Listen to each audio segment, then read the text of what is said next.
بسم اللہ الرحمن الرحیم۔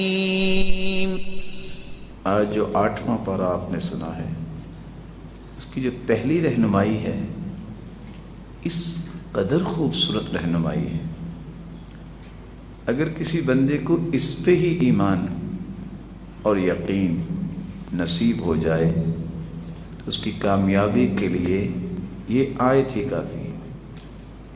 وَتَمَّتْ كَلِمَةُ رَبِّكَ صِدْقًا وَعَدْلًا۔ کتنے لوگ بات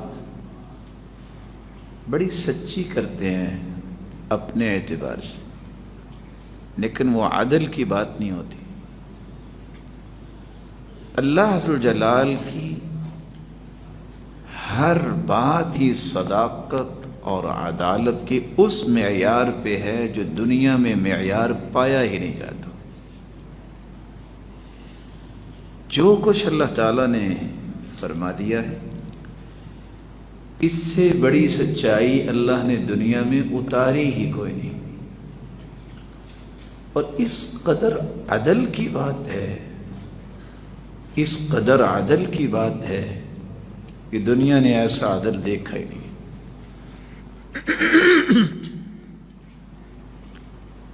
اللہ تعالیٰ کی ہر کلام صداقت و عدالت پر مبنی ہے۔ دین اسلام بھی دین عدل ہے۔ آج پڑھے لکھے لوگ، وہ فکری مسکین جنہوں نے قرآن و سنت کو نہیں پڑھا ہوتا، جب ان کے سامنے مغرب کی طرف سے ایک نعرہ آتا ہے مساوات ہونی چاہیے، عورتوں کے حقوق بھی مردوں کی طرح ہونے چاہیے، مساوات مساوات اور مساوات، وہ مسلمان جس کے پاس قرآن و سنت کی تعلیم نہیں ہوتی، اس کا کوئی منہج نہیں ہوتا، یا اس نے یہ باتیں سمجھی نہیں ہوتی، وہ فوراً ان کے پیچھے چل پڑتا ہے کہ بات تو ٹھیک کر رہے ہیں، مساوات تو ہونی چاہیے۔ حالانکہ یہ بات آپ کے لیے بھی شاید انوکھی ہو، اسلام عدل کا حکم دیتا ہے۔ عدل کا مطلب ہوتا ہے وضع الشیء فی محلہ،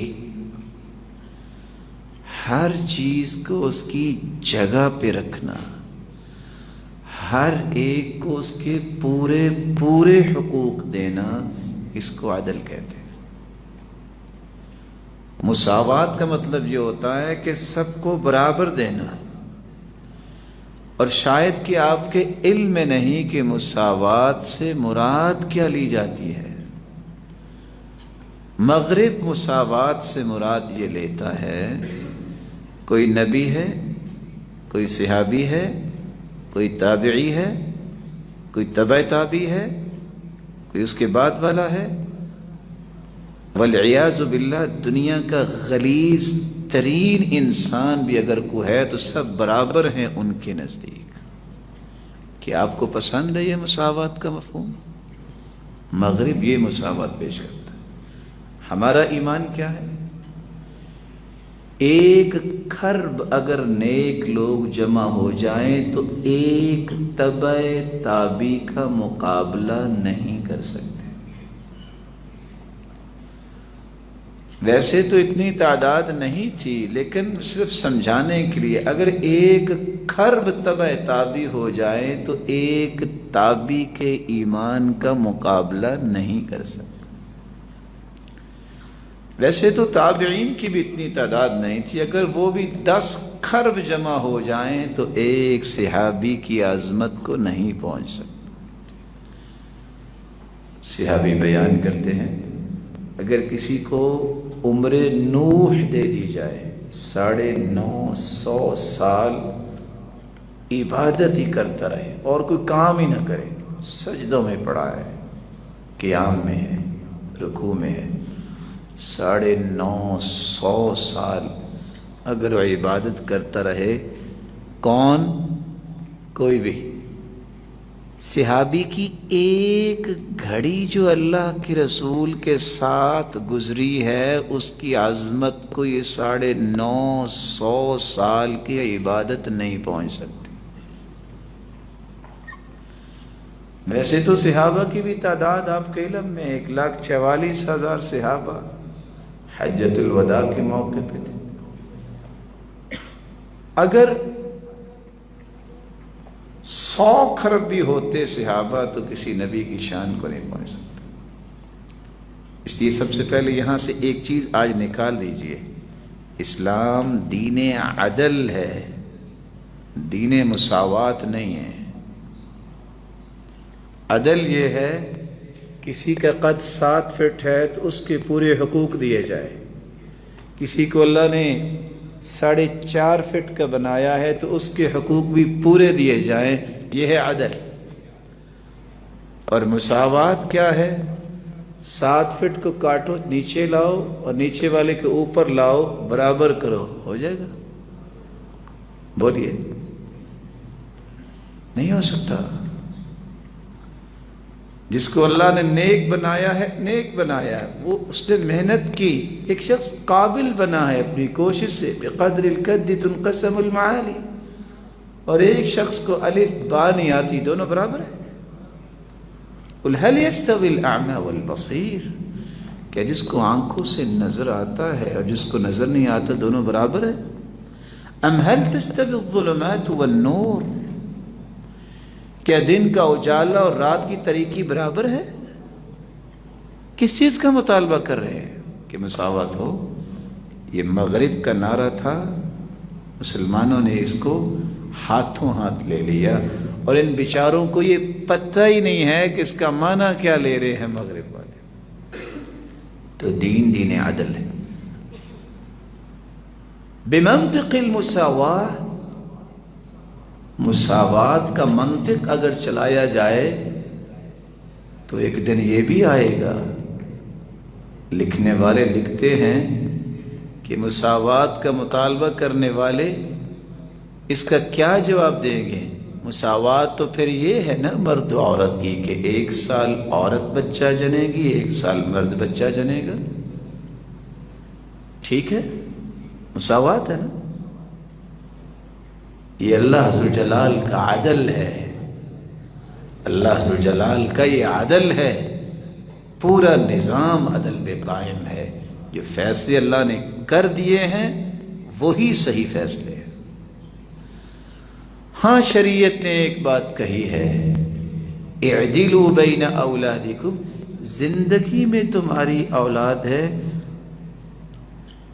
کسی ایک کو گفٹ دیتے ہو، پیار دیتے ہو، برابر پیار دو، برابر گفٹ دو، برابر تحفہ دو، برابر خیال رکھو، برابر عطا کرو۔ یہ برابری تمہیں اپنی اولاد میں کرنی چاہیے۔ جس طرح تم ایک بچے سے چاہتے ہو دوسرے بچے سے بھی چاہتے ہو میری خدمت کرے، احترام کرے، تم بھی محبت برابر دو۔ عمرہ بنت عبد الرحمن رضی اللہ تعالی، نعمان بن بشیر کی یہ والدہ ہے۔ بشیر نے ارادہ کیا کہ میں اپنے بیٹے نعمان کو زمین کا ایک گفٹ کرنا چاہتا ہوں، ایک ٹکڑا زمین کا۔ بیوی نے کہا جب تک میں اللہ کے رسول کو گواہ نہیں بناؤں گی میں اس گفٹ، اس ہدیے پہ راضی نہیں۔ دونوں میاں بیوی اللہ کے رسول کے پاس ہے۔ اللہ کے رسول بشیر اپنے بیٹے نعمان کو زمین کا ایک ٹکڑا جو ہے وہ گفٹ کرنا چاہتا ہے۔ نعمان کی صرف ایک بہن تھی، ابیہ۔ کیا نام تھا؟ ابیہ۔ آپ نے پہلا سوال کیا کیا دوسری اولاد کو بھی یہ نحل، یہ تحفہ، یہ گفٹ کیا ہے؟ کہا نہیں۔ تو آپ نے اگلی بات کیا کہی؟ انی لا اشہد علی جور، میں ظلم پہ پھر گواہ نہیں بن سکتا۔ یا تو اتنا گفٹ دوسری اولاد کو بھی دو یا اس سے بھی واپس لے لو، بشیر رضی اللہ تعالیٰ عنہ نے وہ گفٹ بھی واپس لے لیا، اور دوسری اولاد کون سی تھی؟ ایک بہن تھی۔ یہ نظام عدل ہے، جب زندگی میں آپ کو چیز دیں اتنا بیٹے کو اتنا بیٹی کو، جب آپ فوت ہو جائیں تو پھر وراثت کی تقسیم یہ ہے للذکر مثل حظ الانثیین، مرد کے 2 حصے اور عورت کا 1 حصہ۔ وتمت کلمۃ ربک صدقا وعدلا، اللہ تعالیٰ کی ہر بات صداقت و عدالت کے اس معیار پہ ہے کہ انسانیت سوچ نہیں سکتی۔ مغرب کا ایک اور نعرہ بھی ہے، آزادی ملنی چاہیے۔ کبھی سنا آپ نے؟ آزادی ملنی چاہیے۔ مسلمان جو بالکل فکری مسکین، ان کی سوچ نہیں ہوتی، سادہ لوگ جو پڑھے لکھے نہیں ہوتے، بلکہ وہ پڑھے لکھے جو دین پڑھے نہیں ہوتے، کہتے ہیں بات تو ٹھیک ہے، آزادی ہونی چاہیے، لیکن پتہ ہے مغرب کس کو آزادی کہتا ہے؟ مغرب کہتا ہے کانٹ اور ریگارٹ جو مستشرقین ہیں، جو دین کے ٹکڑے کرنے کے لیے محنتیں کرتے ہو، کہتے ہیں سوچتا میں ہوں، میری خواہش ہوتی ہے، میں ہی کام کرتا ہوں، میں ہی محنت کرتا ہوں، میرا ہی پیسہ ہے، میں جہاں مرضی خرچ کروں، میں آزاد ہوں، مجھے نعوذ باللہ کسی رب کی کوئی ضرورت نہیں۔ یہ مغرب کہتا ہے۔ پسند ہے آپ کو ایسی آزادی؟ مسلمان آزادی کس کو کہتا ہے؟ کہ وہ آزادی سے اللہ کی عبادت کرے، اللہ کی توحید کے پرچار کرے، وہ آزادی سے روزہ رکھے، وہ آزادی سے نیکیاں کرے، وہ آزادی سے کسی کی خدمت کر سکے، وہ آزادی سے اللہ کی زمین پہ رہے۔ یہ آزادی مسلمان کے ہاں ہے۔ مسلمان بنیادی طور پہ پابند ہے، اس کی آزادی صرف یہ ہے کہ وہ نماز پڑھے گا، وہ روزہ رکھے گا، وہ زکوٰۃ دے گا، وہ حج کرے گا، بڑوں کا احترام کرے گا، چھوٹوں پہ شفقت کرے گا، ہر ایک کے حقوق پورے کرے گا، کوئی اس پہ مسلط نہ ہو۔ مغرب کہتا ہے مجھے رب سے بھی آزادی چاہیے، مجھے رسول سے تو آزادی ہے ہی ہے، کسی دین کی بھی میں آزادی، میں کوئی پابندی قبول نہیں کرتا، جو مرضی میں کروں مجھے کوئی روک نہیں سکتا۔ آپ کو مسلمانوں کی آزادی پسند ہے کہ کافروں کی؟ یہ آزادی کا نعرہ بھی کافروں کا ہے، جس سے آج مسلمان بھی متاثر ہو۔ ایک تیسرا نعرہ بھی کافروں نے لگایا، وہ کیا نعرہ ہے جس سے نوجوان نسل برباد ہو رہی؟ ترقی ہونی چاہیے۔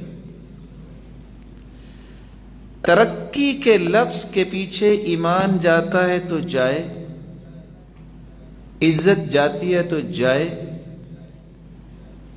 دین جاتا ہے تو جائے، ترقی چاہیے۔ مسلمان کیا کہتا ہے؟ مسلمان کہتا ہے اصل ترقی یہ ہے جو عبد الرحمن بن عوف کو ملی۔ 10 صحابہ اکٹھے بیٹھے تھے جن کو جنت کی بشارت ملی، 10 مبشرہ میں سے بھی ہیں اور اس دور کے سب سے بڑے تاجر بھی ہیں۔ یہ ترقی ہے۔ عثمان بن عفان رضی اللہ تعالیٰ عنہ جیسی ترقی چاہیے کہ وہ اتنا مال خرچ کرتے کہ اللہ کے رسول کی زبان سے یہ الفاظ ہی نکل آئے، ما ضر عثمان بعد هذا اليوم، عثمان سے اللہ آج راضی ہو گئے، اتنا مال دے دیا، آج کے بعد کچھ بھی کر لے یہ جنت میں جائے گا، اسے کوئی بھی پریشانی نہیں۔ عشاء کی نماز سے فارغ ہو کر اللہ کے رسول نے دعا شروع کی، صبح ہوگی ایک ہی دعا کرتے رہے، اللہم انی رضیت عن عثمان فرض عنہ، اللہ میں عثمان سے راضی ہوں، تو بھی اپنے بندے عثمان سے راضی ہو جا۔ یہ ترقی ہے۔ یہ ترقی ہے کہ اللہ ذوالجلال پر ایمان اور عبادت بھی، اور پھر مال۔ یہ کوئی ترقی نہیں ہے کہ نہ نماز ہے، نہ روزہ ہے، نہ حج ہے، نہ کوئی دین ہے، نہ اخلاق ہے. پیسہ جمع کرنا ہے، کوٹھی اچھی ہونی چاہیے، گاڑی اچھی ہونی چاہیے، عزت ہے کوئی ضرورت نہیں، ایمان ہے کوئی ضرورت نہیں، دین ہے کوئی ضرورت نہیں، اخلاق ہے کوئی ضرورت نہیں، کچھ شرم و حیا بھی ہے کوئی ضرورت نہیں. یہ مغرب کی ترقی ہے، مسلمانوں کی ترقی نہیں ہے. مسلمان کی ترقی سب سے بڑی یہ ہے کہ وہ اللہ کے دین پہ قائم ہے. جو اللہ نے دیا وہ کہتا ہے الحمدللہ.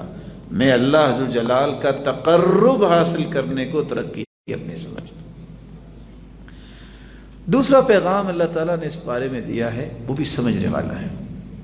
وَإِن تُطِعْ أَكْثَرَ مَنْ فِي الْأَرْضِ يُضِلُّوكَ عَنْ سَبِيلِ اللَّهِ. آج کہتے ہیں جمہوریت، ڈیموکریسی. دیکھو لوگ کدھر ہے زیادہ، جہاں زیادہ لوگ ہوں گے ان کے پیچھے چلو. قرآن نے کیا کہا ہے؟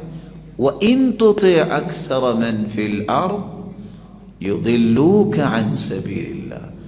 اگر تم میجورٹی کے پیچھے لگو گے تو وہ تمہیں صحیح راستے سے گمراہ کر دیں گے. تو اصول کیا ہے؟ حق کے پیچھے لگو، کثرت کو نہ دیکھو. دیکھو حق کس کے پاس ہے. قرآن نے اس لیے کہا نا قلیلا ما تؤمنون قلیلا ما تذکرون وقلیل من عبادی الشکور. ایمان لانے والے تھوڑے ہی ہوتے ہیں، غور و فکر کرنے والے، نصیحت پکڑنے والے تھوڑے ہی ہوتے ہیں، شکر گزاری کرنے والے بھی تھوڑے ہی ہوتے ہیں. اگر میجورٹی کی بات ہی کرنی ہے تو 7.5 ارب اس وقت دنیا میں انسان ہیں، 6 ارب تو کافر ہیں، تو باقی جو 1.5 ارب مسلمان ہیں ان کو بھی پھر کافر ہو جانا چاہیے. نعوذ باللہ من ذالک. کیوں جی؟ زیادہ تو وہی ہے پھر. تو اصول یہ نہیں ہے کہ تم کثرت کے پیچھے لگو، اصول یہ ہے تم حق کے پیچھے لگو. یاد رکھنا حق کس کو کہتے ہیں؟ الحق، جو اللہ کی طرف سے آیا ہو اس کو حق کہتے ہیں. انسان ایک بھی ہو حق کی موافقت کرتا ہو وہ اکیلا انجمن ہے، وہ اکیلا جماعت ہے، وہ اکیلا تنظیم ہے، وہ اکیلا تحریک ہے، اور وہ اکیلا ہی ایک بہت بڑی سلطنت ہے. کب؟ جب وہ حق والا ہے. مکہ میں کتنے لوگ تھے؟ سب سے پہلے ایک اللہ کی بات اللہ کے رسول نے کی. دیکھیے موسیٰ علیہ السلام نے جب اللہ ذوالجلال کی دعوت دی تو کتنے تھے؟ ابراہیم علیہ السلام کے ساتھ کتنے تھے؟ اکیلا، جس کو آگ جلا کے پھینک دیا گیا. سب دیکھنے والے تھے. آج دیکھتے ہیں اللہ بچاتا ہے کہ نہیں بچاتا. ہاتھ بھی بندھے ہوئے ہیں، پاؤں بھی بندھے ہوئے ہیں، آگ میں پھینک دیے گئے ہیں. قُلْ يَا نَارُ كُونِي بَرْدًا وَسَلَامًا عَلَىٰ إِبْرَاهِيمَ. آگ ٹھنڈی ہوگی، باغ بن گیا، اور وہ بیٹھے مسکرا رہے. وہ جو رسی بندھی ہوئی تھی ہاتھ پہ، اس پہ معمولی سی آگ لگی، جب وہ جل گئی تو کھل گئے ہاتھ. باپ بھی دیکھ رہا تھا، کہہ رہا تھا نعم الرب ربک یا ابراہیم. ابراہیم تیرا رب تو بہت بڑا نکلا، تمہیں تو کچھ ہونے نہیں دیا. حق کے ساتھ چلو، کثرت حق نہیں. قیامت کے دن بھی ایسا ہی ہوگا. اللہ ذوالجلال حکم دیں گے اخرج بعث النار. آدم سے کہیں گے اپنے جہنم سے جن نے کلمہ پڑھا ان کو نکالو. 99 جہنم میں جائیں گے، 1 جنت میں جائے گا. مت یہ سوچا کرو ہم تھوڑے ہیں، ہم قلیل ہیں. جنگل میں شیر ایک ہی ہوتا ہے، حق والے ہمیشہ تھوڑے ہوتے ہیں. اب 1400 سال کی تاریخ کو چیک کریں، 3 لاکھ کافروں کا مقابلہ کرنے والے 30 ہزار، 1000 کا مقابلہ کرنے والے 313، کتنے ہزاروں کے مقابلے میں 12000. مسلمان سچے اللہ والے ہمیشہ تھوڑے ہی ہوتے ہیں۔ جب یہ مفہوم ذہن میں پختہ ہو جائے پھر انسان کو پریشانی نہیں ہوتی۔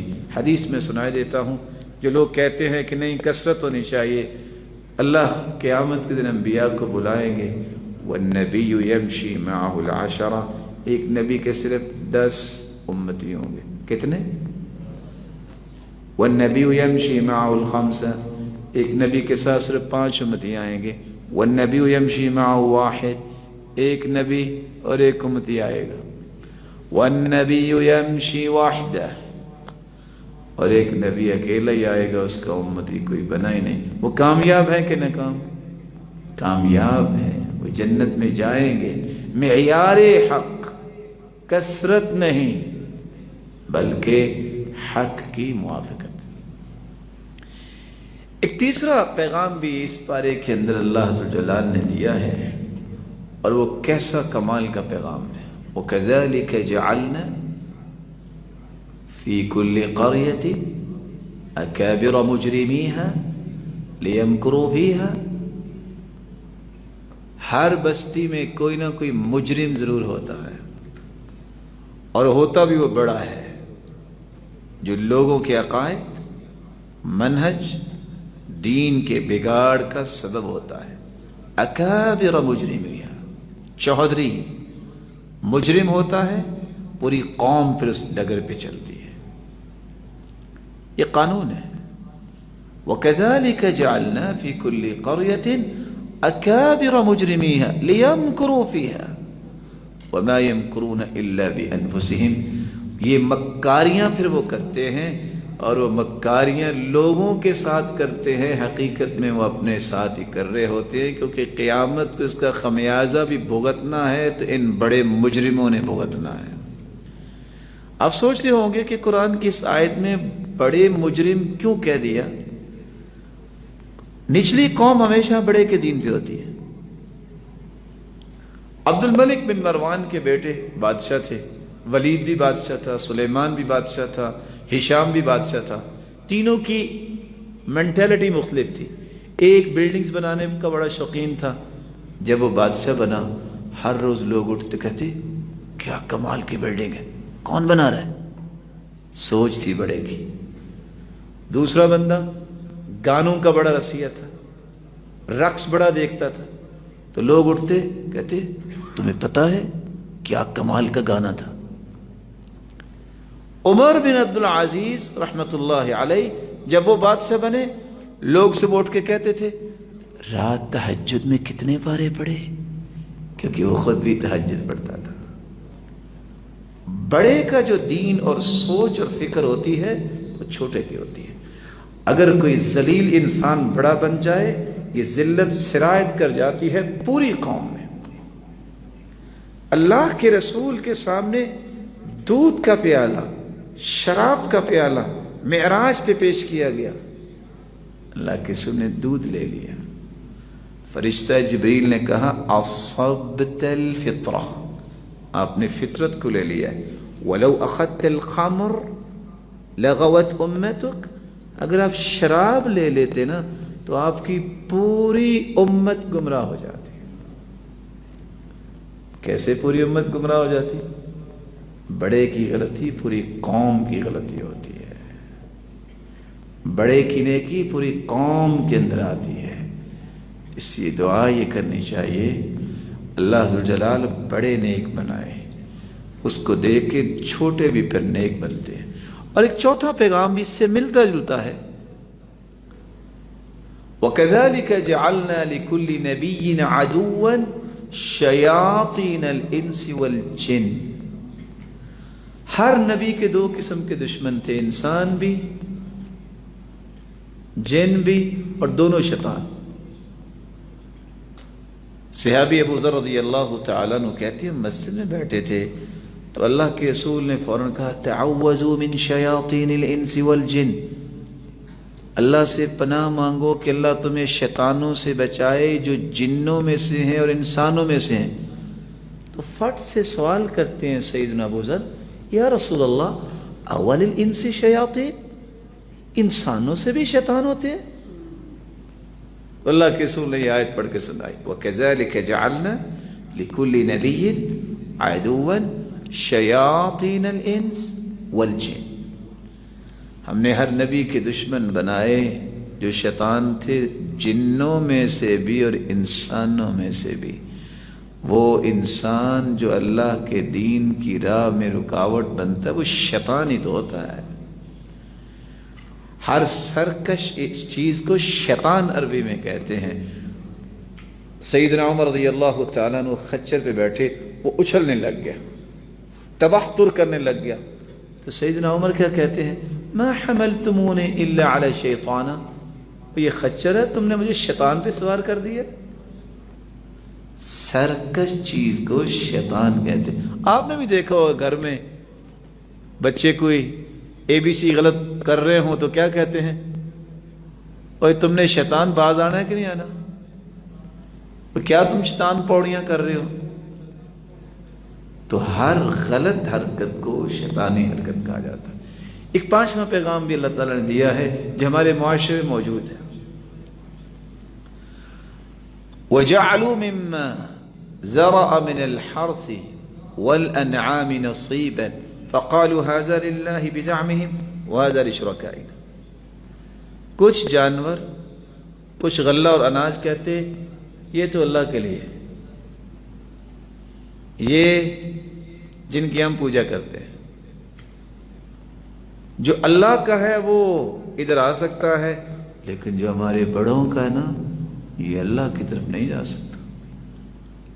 آج کتنی گائے آپ کو نظر آئیں گی اور آپ بھی سنتے ہوں گے، جماعتیں آ رہی جی گائے کھلی، نا نا نا نا اس کو ہاتھ نہ لگانا، یہ بڑی گرمی والی گاں ہے،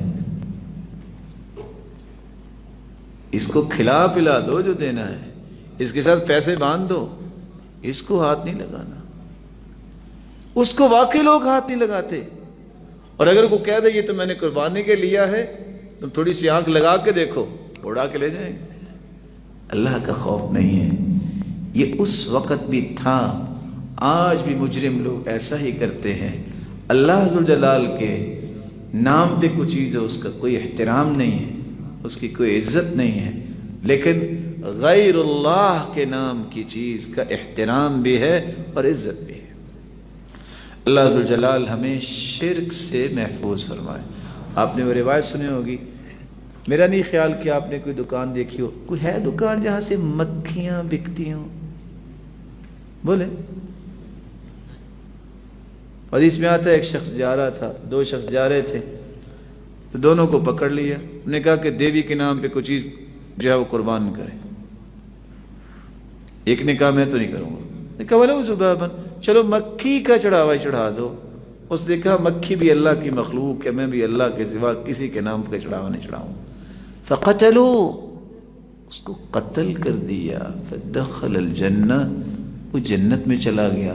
دوسرے نے کہا مکھی ہے نا، مکھی کا چڑھاوا چڑھایا، فدخل النار، وہ جہنم میں چلا گیا۔ مکھی کتنے کی آتی ہے آج کل؟ سوچنے کی بات نہیں ہے کہ جو 10 من دودھ غیر اللہ کے نام پہ کہاں کہاں پہنچتا ہے، ان کا کیا بنے گا؟ کاش یہ فقیروں کو دیتے، کاش یہ مسکینوں کو دیتے، کاش ان چھوٹے بچوں کو یہ پلاتے جن کے گھروں میں دودھ نہیں ہے۔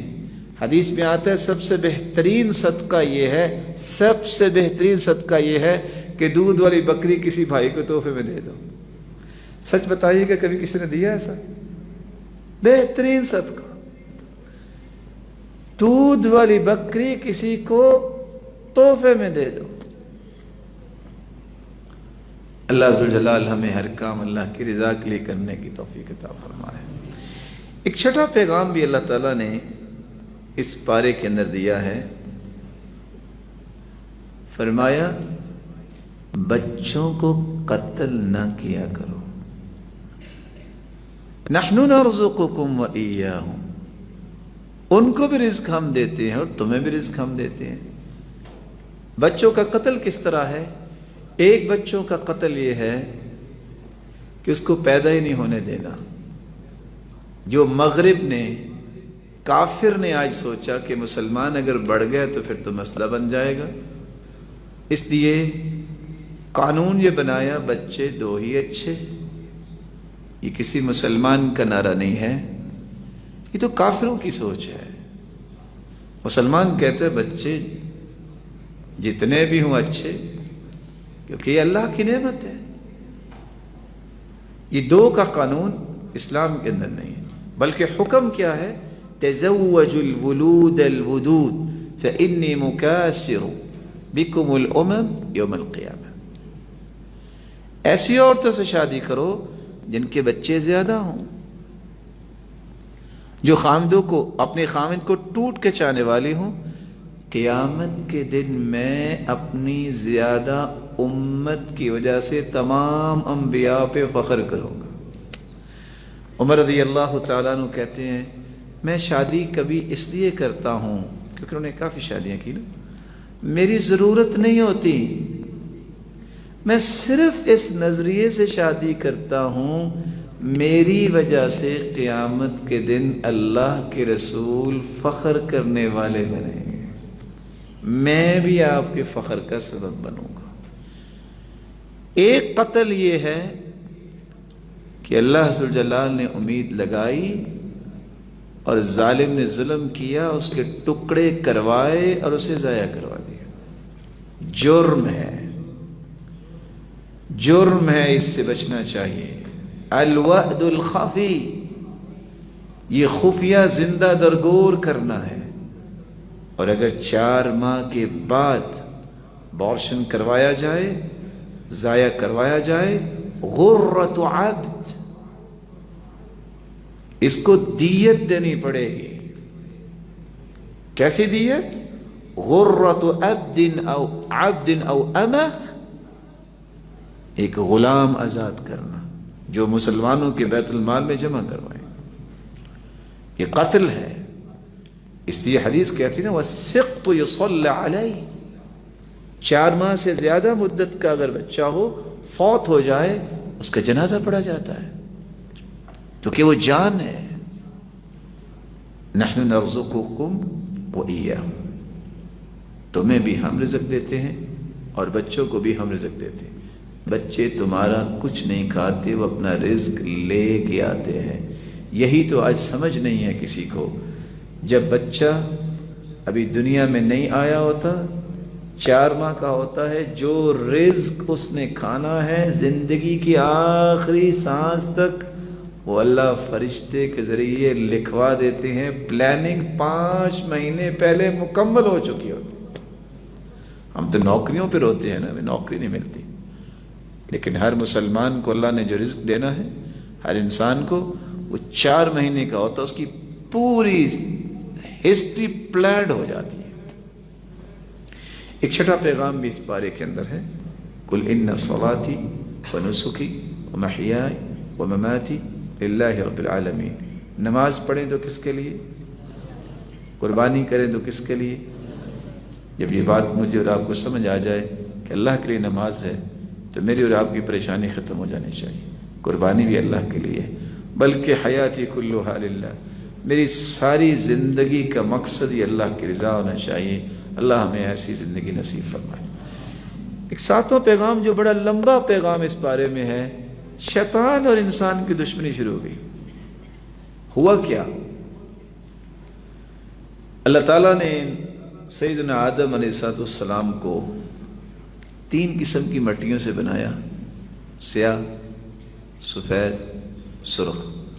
بلکہ حدیث میں آتا ہے، اللہ کے بارے میں مثال تو پیش نہیں کی جا سکتی، جب اللہ نے کائنات کو بنانا تھا تو آدم علیہ السلام کو پیدا کرتے وقت پوری کائنات سے مٹی اپنی مبارک مٹھی میں لی اور آدم کو بنایا۔ جنت میں ابھی وہ ڈھانچہ پڑا ہوا تھا، روح ابھی نہیں ڈالی۔ فجعل ابلیس یطیف بہ، ابلیس چکر کاٹنے لگ گیا، یہ کیا ہے؟ دیکھتے دیکھتے اچھا یہ پیٹ ہے۔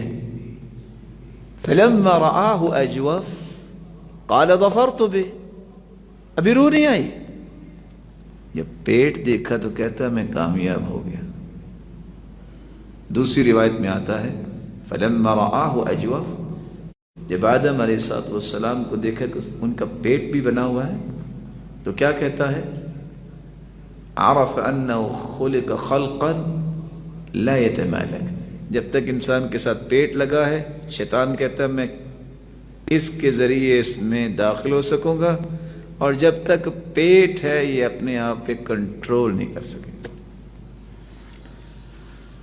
اللہ تعالیٰ نے روح ڈال دی، کہا سجدہ کرو، شیطان نے کہا میں سجدہ کروں، میں سجدہ کروں، انا خیر منہ خلقتنی من نار وخلقتہ من طین، یہ مٹی سے بنایا گیا اور مٹی پاؤں کے نیچے ہوتی ہے، میں آگ سے، اللہ تو نے مجھے بنایا اور آگ کے شعلے اوپر کو اٹھتے ہیں۔ کیا ہوا پھر؟ قیامت تک اللہ نے اسے ملعون بنا دیا، اپنی رحمت سے دھتکار دیا۔ ایک سجدہ شیطان نے نہیں کیا، قیامت تک ملعون بن گیا۔ جو زندگی کے کتنے سجدے چھوڑے بیٹھے، نماز نہیں پڑھتے، ان کا کیا بنے گا؟ ایک سجدہ تھا جس وجہ سے آدم کو سجدہ نہیں کیا شیطان نے، اور شیطان ملعون ہو گیا۔ تو جو نماز نہیں پڑھتا اس کا کیا بنے گا؟ اس نے تو آدم کو سجدہ نہیں کیا تھا، تو جو اللہ کو سجدہ نہیں کرتا اس بیچارے کا کیا بنے گا؟ رسول اکرم صلی اللہ علیہ وسلم نے اس لیے فرمایا، جب سجدہ تلاوت آتی ہے نا، کل انشاءاللہ 9ویں پارے میں آپ پہلا سجدہ کریں گے، تو شیطان جو ہے وہ روتا ہے، کہتے ہیں امر ابن آدم فسجد فلہ الجنہ وامرت بالسجدہ فابیت فلی النار، آدم کے بیٹے کو سجدے کا حکم دیا گیا، اسے سجدہ کیا وہ جنت میں جائے گا، مجھے بھی حکم ہوا میں نے سجدہ نہیں کیا، ہائے میرے لیے آگ ہوگی۔ روتا ہے شیطان۔ یہ پیغام یاد رکھنے والا ہے، کبھی زندگی میں یہ نہ کہنا کہ میں بہتر ہوں وہ بہتر نہیں، 3 لفظ زبان پہ نہ لانا، انا، لی، عندی۔ انا کس نے کہا؟ شیطان نے، انا خیر من، ملعون ہو گیا۔ لی کس نے کہا؟ فرعون نے، ولی ملک مصر، میرے پاس مصر کی بادشاہی ہے۔ اللہ نے کیسا ذلیل کیا اسے؟ سمندر سے اٹھا کے پھینک دیا۔ عندی کس نے کہا؟ قارون نے، انما اوتیتہ علی علم عندی، یہ میری لینتھ ایکسپیرینس کا نتیجہ ہے، کتنے کارخانے، اتنا مال ہے۔ اللہ نے مال بھی دنسا دیا اور قارون کو بھی دنسا دیا۔ زندگی میں یہ تینوں لفظ اپنی زبان پہ نہ لانا کہ میں بہتر ہوں۔ ہو سکتا ہے جتنے یہ سارے بیٹھے ہیں وہ ہم سے بہتر ہوں، دنیا میں کتنے لوگ ہم سے بہتر ہوں۔ اگر لی کا لفظ بولنا ہے تو یہ کہو لی المسکنہ، میں ایک کمزور آدمی ہوں۔ عندی کا لفظ بولنا ہے تو کہو عندی الاخطاء وعندی الخلل، میری تو بہت غلطیاں ہیں، میری تو بہت کمی کوتاہیاں ہیں۔ مت قارون بنیے، مت فرعون بنیے، مت شیطان بنیے، تینوں کا ہی برا حال ہوا۔ ایک 8واں پیغام بھی اللہ تعالیٰ نے دیا، قیامت کے دن جنتی جہنمیوں سے کہے گے اللہ نے ہمارے ساتھ تو جو وعدے کیے تھے پورے ہو گئے، تمہارے ساتھ جو وعدے کیے تھے تمہیں بھی پورے ہو، تمہارے وعدے بھی پورے ہو گئے، پہنچ گئے ہو جہنم میں۔ اللہ اکبر۔ جہنمی کہیں گے جنتیوں سے پانی کا ہی گھونٹ دے دو، ایک پانی کی ہی بوند دے دو۔ جنتی کہیں گے نہیں، ان اللہ حرمہم علی الکافرین، آج پانی کا گھونٹ بھی نصیب نہیں ہے۔ کیسا وہ ذلت کا دن ہوگا کہ جب جنتی پوچھیں گے جہنمیوں سے، اور جہنمی طلب کریں گے، تعلق بھی ہوگا، جانتے بھی ہوں گے، لیکن کوئی کسی کو پانی کا گھونٹ نہیں دے سکے گا۔ ایک 8واں پیغام جس پہ میں بات کو ختم کرنا چاہوں گا، کبھی پریشان نہ ہو، یہ لوگ آپ کو تانے دیتے ہیں، انبیاء کو یہی تانے ملے، اِنَّا لَنَرَاكَ فِي سَفَاهَةٍ اِنَّا لَنَرَاكَ فِي ضَلَالٍ مُبِينٍ، نبیوں کو کہتے ہیں تم تو گمراہ ہو، ہم دیکھتے ہیں تم تو نعوذ باللہ بیوقوف ہو۔ اور وہ کیا کہتے؟ نبیوں کی شان کیا؟ وہ 9واں پیغام ہے، وہ یہ نہیں کہتے میں نہیں بیوقوف تم بیوقوف ہو، وہ یہ نہیں کہتے، کہتے ہیں میں تو بیوقوف نہیں، صرف اپنی نفی کی ہے، میں بیوقوف نہیں ہوں، میں تو تمہیں نصیحت کرنے والا ہوں، میں تو تمہاری خیر خواہی کرنے والا ہوں۔ وہ کہہ رہے ہیں کہ تم تو گمراہ ہو، نہیں، لیس بی ضلالہ، گمراہ نہیں ہوں میں، یہ نہیں کہا کہ تم گمراہ ہو، بدلہ نہیں، انتقام نہیں، یہ عصبیت نہیں۔ آپ کو لوگ تانے دیں گے، ان کے تانوں کو اس لیے بھی سن لیا کرو، یہ انبیاء کو بھی ملے ہیں۔ آپ سوچ سکتے ہیں 12واں پارہ آئے گا تو آپ وہاں پڑھیں گے، سنیں گے کہ یہاں تک کہہ دیا، اور 19ویں پارے میں انبیاء سے یہ بھی کہا گیا جو آپ کے ساتھ چل پھر رہے ہیں سارے ذلیل سے لوگ ہیں، الا الذین هم اراذلنا بادی الرأی، ان کی تو رائے کو نہیں، ان کی تو سوچ ہی کو نہیں، ان کی تو کوئی قیمت ہی نہیں ہے۔ ان نبیوں کے پیروں کاروں کو ایسے ہی تانے دیے گئے۔ اس لیے دین کے نام پہ اگر آپ کو تانا ملتا ہے کبھی پریشان نہ ہوئیے، یہ بلینک چیک ہے، اتنی نیکیاں آپ کو مل رہی ہوں گی یہ تانے برداشت کرنے سے کہ آپ سوچ نہیں سکتے۔ مولانا ثناء اللہ امرسری سے کسی نے کہا نا فلاں تو بڑی آپ کے بارے میں باتیں کرتا ہے، کہتا ہے اچھا مجھے تو آج پتہ چلا لوگ بغیر تنخواہ کے بھی خدمت کرتے ہیں، وہ تو میرا دھوبی پھر بن گیا نا، میں نے تو اسے کبھی تنخواہ دی نہیں ہے، تو وہ مفت میں میرا دھوبی بنا ہوا ہے، میرے گناہ دھوتا رہتا ہے۔ یہ ہیں وہ لوگ جن کو اللہ نے عظمت دی۔ ایک 10واں پیغام جو اس پارے کے اندر اللہ تعالیٰ نے دیا ہے وہ بڑا ایک قیمتی پیغام ہے۔ جو نبیوں کے ہاتھوں نشانی ہوتی ہے اس کی قدر کیا کرتے ہیں۔ نشانی طلب بھی کی تھی، اللہ نے نشانی دے بھی دی، اونٹنی تھی، کہا اس کو تم نے تکلیف نہیں دینی، نتیجہ کیا نکلا؟ لوگوں نے اسے مذاق سمجھا، اور اس کے مذاق کے نتیجے میں پھر قوم پہ وہ عذاب آیا۔ کس طرح اللہ کے فرشتے نے ایک چیخ ماری، لوگوں کے کلیجے پھٹ گئے۔ اللہ اکبر، وہ گھر بھی آج دیکھنے والے ہیں، پہاڑوں کو کرید کرید کے کیسے انہوں نے عادیوں سمودیوں نے گھر بنائے ہوئے۔ اور قرآن کی تعبیر جب پڑھتے ہیں کأنہم اعجاز نخل خاویہ، کھجور کا درخت کتنا اونچا ہوتا ہے، جب ان کی جانیں نکلی تو اس طرح پڑے تھے جیسے کھجور کے تنے پڑے ہوتے ہیں، اتنے قداور، اتنے طاقتور۔ اللہ تعالیٰ نے اس کے لیے کیا بھیجا؟ ہوا نے آ کے کس طرح ان کو مارا۔ کبھی بھی اللہ کی نشانیوں کو چیلنج نہ کریں۔